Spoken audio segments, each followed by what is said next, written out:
What is going on, guys? Got a gameplay for you today, and today we will be playing with the Wanga prick, something nice and something different. So the Wanga prick is basically, if you didn't know, it's a reskin for the Your Eternal Reward spy knife, which goes in the Saharan spy set, but it doesn't have the ability to have the set bonus of the silent decloak. So it's actually worse than the Eternal Reward, and that's probably why people don't use it. It's also quite a rare weapon as well.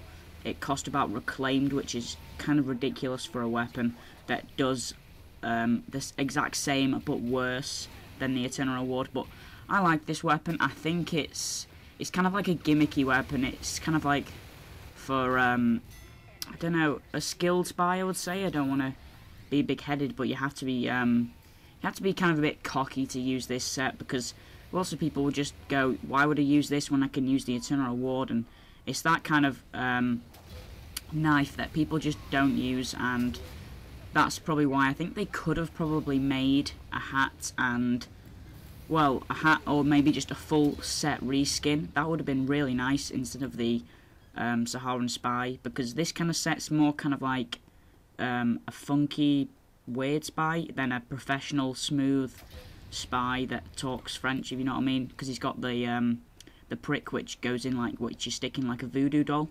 It's that kind of prick.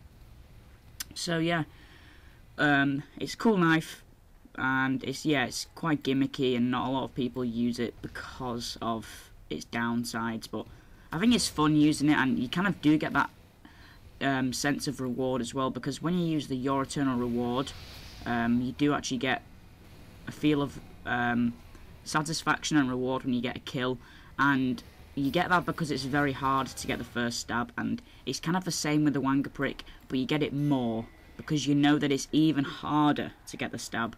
So it's kind of a challenging set if you want to challenge yourself, and that's what I wanted to do recently.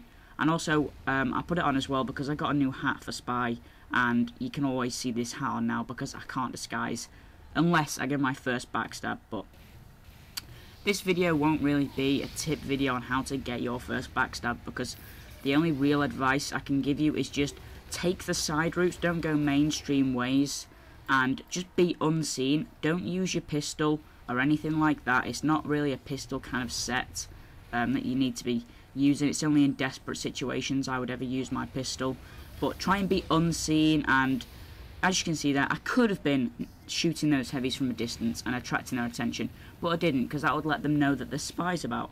So just be unseen, be unexpected is another tip I can give you, and just take the side routes. Don't go the high traffic areas to get those first stabs, and also pick on enemies that are on their own as well. You'll see often that I will either pick an enemy that's distracted or on his own. Like now, I would have got that guy, but the other pyro was leading him round and round in circles. But I did fairly well for this gameplay, especially since I was using a gimmick weapon. And I wouldn't recommend this weapon. Just go for the Eternal Reward and put the fez on, and use the whole set and get the full bonuses. But the thing is with the Wanga prick is it then allows you to use the other what would you call them, other weapons. So instead of having to use a set pistol or a set, just a set pistol, you can actually change your pistol. So I went for the stock pistol, which is my favourite pistol. I kind of changed my mind on the Ambassador idea. It was my favourite for a little bit, and then I kind of fell back in love with the original. And this, watch this here, right? I get absolutely owned. I'll just let pause of silence for this moment. These two guys, they just they don't cut me a break, basically. They body block me, they set me on fire, they chase me. Oh, it was a horrible experience just trying to run away. But my face ended up hitting the floor and I did go down. But we've still got a long time in the gameplay, and as you can see, this last point has got 9 minutes to defend. And if you're wondering why, it's because the teams were stacked. So the majority of the gameplay is performing on these last points, and these last points aren't very good for getting your first stab. It's more the first points, I would say. But this area is definitely better than the middle area, and I like to use this corner a lot because when they're pushing the cart, they're not focused on you, and you can get the odd unsuspecting enemy by using that corner.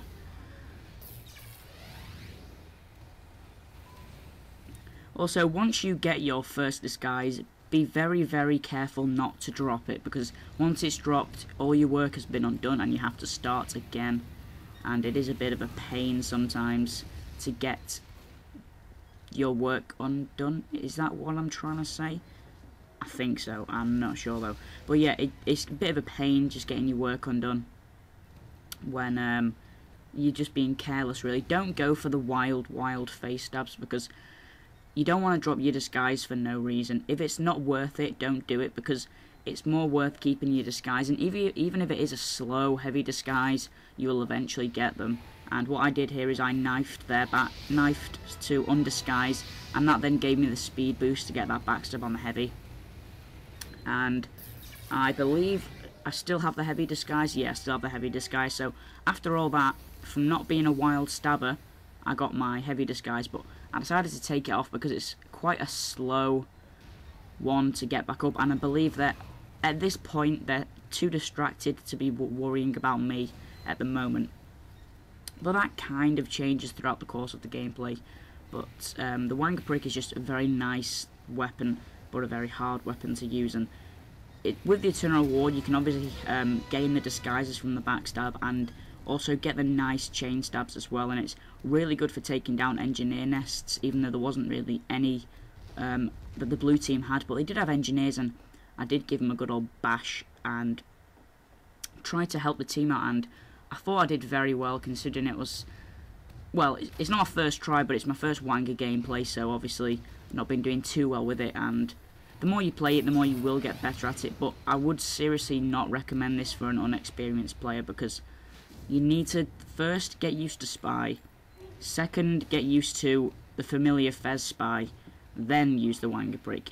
You don't want to just go straight into Wanga prick, because it's just, you'll get frustrated, and it's a very harsh learning curve, and you have to use a lot of techniques that more experienced spies would use, because sometimes when you're playing against experienced players, you can't just rely on having a disguise and a dead ringer, because they will just know where you're going to go and know the disguises. So it's also very good practice for getting more experience, because if you've ever played in a Highlander lobby, you will know that you have to pretend you've got the Eternal Reward on just to get some backstabs, because you have to be unseen, otherwise you'll get spy checked by literally every member on the team, because no one is stupid enough at that level of gameplay to believe anybody, unless they're shooting or healing someone, etc, etc.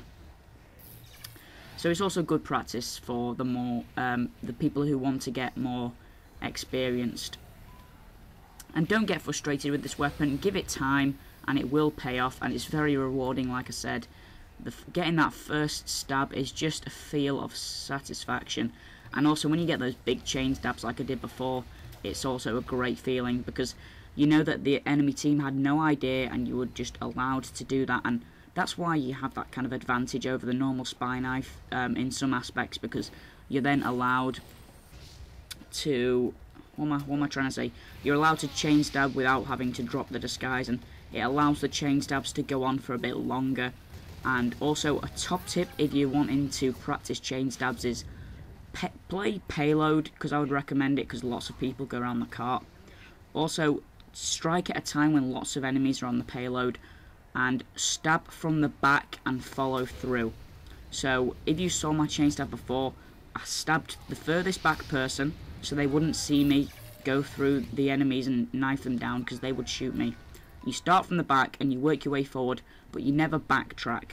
You always keep going forward and then follow through. Then you can take the detour route and loop back round and try it again.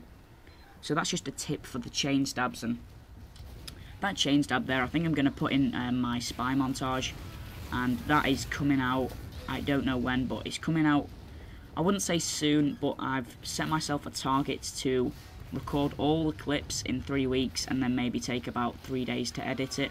But if I get enough clips in 2 weeks, then I will definitely do it then. I don't think it'll take 3 weeks, it's just that I'm trying to get loads of other gameplays now for other classes, just as well as Spy, because I've been playing a lot more Pyro, a lot more Sniper, and I'm definitely getting better at Sniper. You should check out my sharpshooting Sniper Tips gameplay. because I might make a sniper highlights montage as well, just a short 3-minute one of just some really nice headshot clips, or just any clips at all, because sniper, again, it's kind of similar to spy, as I explain in my sniper highlights video, in the way it's kind of played and the way you need to practice it before you fully approach it. I can't remember what I said, but definitely check out the sniper gameplay. It's really good, and it gives you some useful sniper tips as well. So this is when the engineers start causing a problem for our team. Some aggressive teleports, and they are causing troubles for us, because our enemy, like I said before, we've been on this last point for 9 minutes, and it keeps on edging and edging closer. I'm pulling in my amazing spy defense skills. Have to shout myself out here. I love defending as a spy because I do it very well. You should probably watch one of my gameplays. I can't remember which one to suggest. It's probably the Community Plays gameplay. If you watch that, I actually defend a final capture point from 5 enemies, and final capture points get captured incredibly fast. So yeah, I'm very good at defending, and I think I've made a TF2 101 defending how to defend video, which will be coming soon if it's not already come out. And also I've made a how to defend Dust Bowl as a spy video. That is also got some tips on how to defend as a spy as well. So because I've got scheduled videos, and I've already got a few videos out while I'm making this video, I'm not sure when it'll be uploaded or when the other videos will be uploaded, but if the defense videos are out, there'll probably be links in the description or links on the page, so you should definitely check them out. And the gameplay's coming near to an end, and it's quite sad actually, because we did very well considering we had 9 minutes to hold this last point and the teams were stacked. I go for this last ditch effort to get the teleporter and to get the engineer, but some weird stab recognition hit registration thing. As you can see, the knife did raise, but it didn't come down. But that's just probably server lag, so thank you for watching, guys. Have a nice day, and hopefully you'll use the Wanga brick.